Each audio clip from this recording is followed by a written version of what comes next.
Sabi ni Secretary Anyo, China using information operations daw to turn Filipinos against each other. So pinag-away-away tayo. Matagal na po, galingan po ninyo. Nagpapagang mga balita at pagtalakay sa mga isyu ng lipunan. Bulsa, opinyon, banat at paglalantad sa katotohanan. Bulsa, what you see is what you get. You decide. Sabi dito mga kababayan sa balita, actually noong December 1 po ito, kaya lang hindi natin take up. Ngayon natin pag-usapan. Secretary Anyo, yung intelligence gathering ninyo, kahit niya Mr. Maravillas, walang malalim intelligence gathering. Di ba obvious yung palaging naririnig natin doon sa isang istasyon, yung iniimbestigahan ng Kongreso na baka makansel. Doon natin niya Mr. Maravillas, palaging maririnig yung mga propaganda. Yun nga po, ginagamit yata mga kababayan. May collabs yun mga kababayan with the China Global TV yata yun, TV Network. May pinirmahan yata na pinablish nila po yung sabing sabuatan. Collaboration pala. Ano nga po ba ano nga po ang translation ng collabs? Pumasok sa isip ko, sabuatan. At alam ninyo kung sino yung padrino? Yan ang report po, mga kababayan ng Abante. Yung Abante News, kailan ito? July 19 pa, 2023. Sabi dyan, Digong, pumadrino kay Kibuloy sa China. Ito pa, mga kababayan, July 18, sila yun nag-publish. SMNI News, Cagayan Valley. SMNI News collabs with CGTN, yung China TV mismo. Siguro, sa pag-resume mga kababayan ng investigation sa issue ng fake news po ng Congress, I think kailangan na silipin din ninyo po ito. Tingnan ninyo, examinin ninyo, baka may violation sa franchise ang ganitong pakikipag-collab. Di ba? Tama niya, Mr. Maravillas. But before ko mga kababayan ibigay sa inyo yung full story nitong sinabi ni Anyo, click subscribe muna dito sa ating YouTube channel and hit the notification bell para lagi po kayong updated sa mga kaganapan dito sa ating bansa. Like and share na rin po ninyo ng ating video. At wag na rin po ninyo mga kababayan na skip yung ating mga commercial ads para tuloy-tuloy lang ang pag-unlad ng bagong Pilipinas. So ito yung sabi ni Anyo, mga kababayan, na kung magamit yung China ng tinatawag na information operations para pag-awayin ang mga Filipino. Ayan po. China is deploying strategic information operations to sow discord among Filipinos, sabi po ni National Security Advisor Eduardo Anyo. So, imbestigahan na po ninyo itong mga nagsasalita sa mainstream media at saka may mga organizations, may mga vloggers. Ang karamihan sa mga vloggers na to, mga DDS.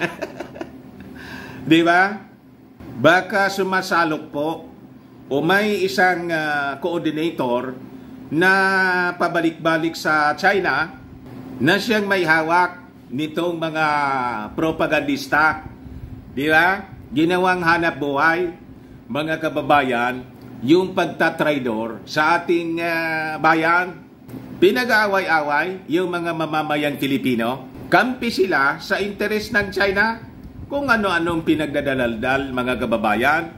Sabi dyan, I have come to realize that China's multifaceted approach includes information operations that are specifically designed to create divisions within our nation. Anyo said in his speech during the inauguration ng Coast Guard Station sa Pag-asa Island. Yun din yung sabi ng mismong si Commodore Tariela. Siya yung unang nagsabi niyan. So sabi niya, this type of operations comes amid the government's push to unite the Filipino people in our stance on the West Philippine Sea, sabi po ni Anyo. In earlier statements, Defense Secretary Gilbert Teodoro and Philippine Coast Guard spokesperson Jay Tariela have also raised alarm over China's alleged use of information operations to spread false or questionable narratives online amid tensions in the West Philippine Sea. So, ano yung gagawin ninyo? Alangan man, press release lang kayo ng press release. Wala kayong gagawing konkretong aksyon. Sabi nga natin, alam naman ninyo kung sino yung mga pro-China. Di ba? Yung mga personalities na pro-China, yung Chinese propaganda, yung kanilang inililimbag sa kanilang social media accounts. Yung iba, may mga programa pa sa mainstream media at may mga organisasyon na nag-host, mga kababayan, ng mga forum para niya Mr. Maravillas. Alam ko na yan. Yung sa Quezon City po, yung nagtitinda ng pandesal. Di ba? Pure Chinese propaganda po, yung inililimbag doon, yung laging maririnig po natin. Di niya Mr. Maravillas yung pinakita mo na si Maudigs nagpadrino kay Kibbs. Ayong balita po sa Abante News. Ito po siya, pwede ninyong i-search. Biglang lumitaw na nga lang ito sa timeline ko. Sabi diyan, Digong pumadrino kay Kibuloy sa China.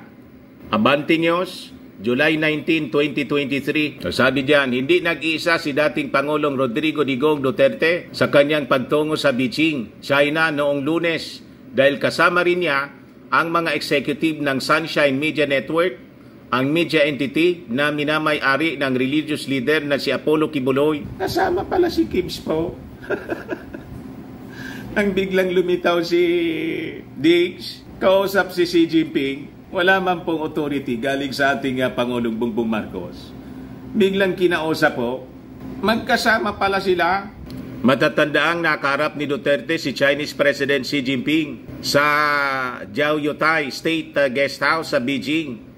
Kaya marami ang nag-isip tungkol sa pakay doon ng dating Pangulo ng Pilipinas. Sa isang Facebook post, ibinahagi ng SMNI na ang kanilang executives ay nakipagkita sa kanilang counterpart na state-run na China Global Television Network o CGTN upang pag-usapan ang partnership para sa mas efficienting information dissemination. O baka ito na po, Mr. Anyo, Secretary Anyo, yung sinasabi ninyo na yung China is using information operations. Di kaya malamang niya Mr. Maravillas. Kaya nga po, sa pagpapatuloy ng hearing po, sa possible violations ng SMNI doon sa pagpapalaganap ng fake news accusing Martin Romualdez na binastos ang 1.8 billion na travel expenses. O ngayon, sa December 5 po, magre-resume yung hearing. Baka pwede ninyo itong isama sa dapat nakalkalin at tingnan kung wala itong violation sa franchise na ibinigay ninyo sa SMNI. May collapse daw sila. So malalagay po sa peligro yung national security natin. Malalason po yung isipan ng mga mamamayang Pilipino. Kaya imbes na magkaisa tayo, ayun, nag-aaway-away. Yung iba kumakampi na po sa China. Kasi may mouthpiece yung China rito. Nag-collab sila, hindi man po tinatago.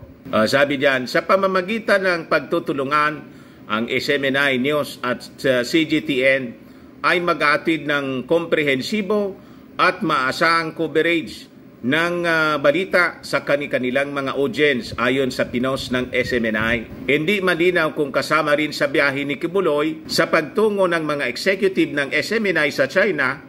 Wala rin si Kibuloy sa mga larawang pinost ng broadcast network sa social media. You see, nag-post po sila. Ipakita ko po sa inyo. Ito siya. SMNI News, Cagayan Valley. Sabi diyan, July 18, SMNI collabs with CGTN.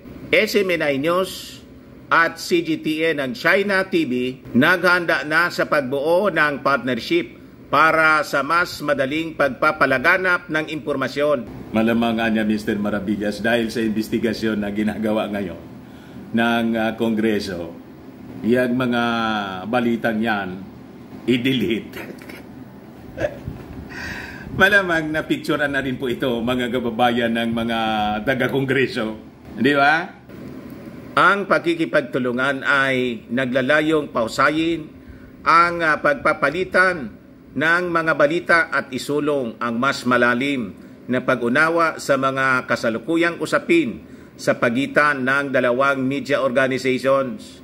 Sa pamamagitan ng pagtutulungan, ang SMNI News at CGTN ay mag-aatid ng komprehensibo at maasahang coverage ng balita sa kanilang mga audience.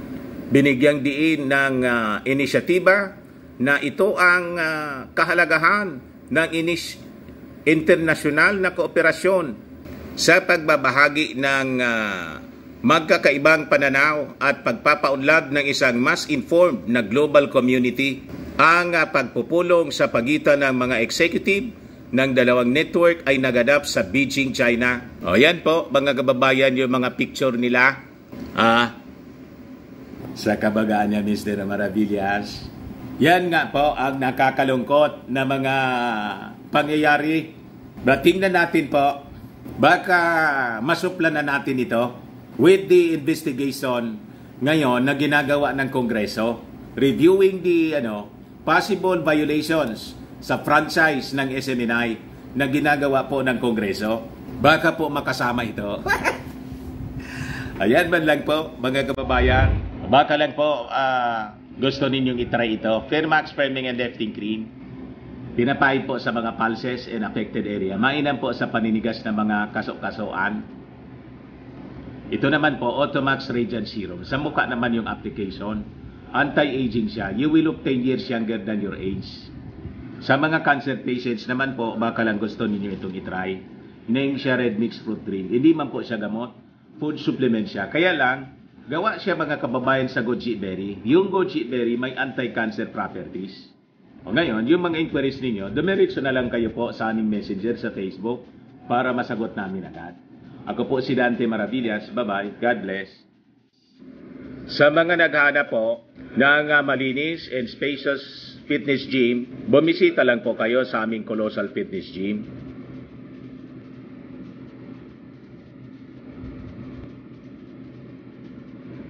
We also offer Grab car rental po with our brand new 2023 model ng Toyota Innova. We also accept booking for those who are planning to travel via PAL and Cebu Pacific and bills payment for Meralco bills, PLDT, etc. Ang Colossal Fitness Gym is located at 3rd floor, Security Bank Building, Landco Business Park, Legazpi City, Albay. For inquiries, look for Jilon Maravillas. Contact number 0966-802-0949.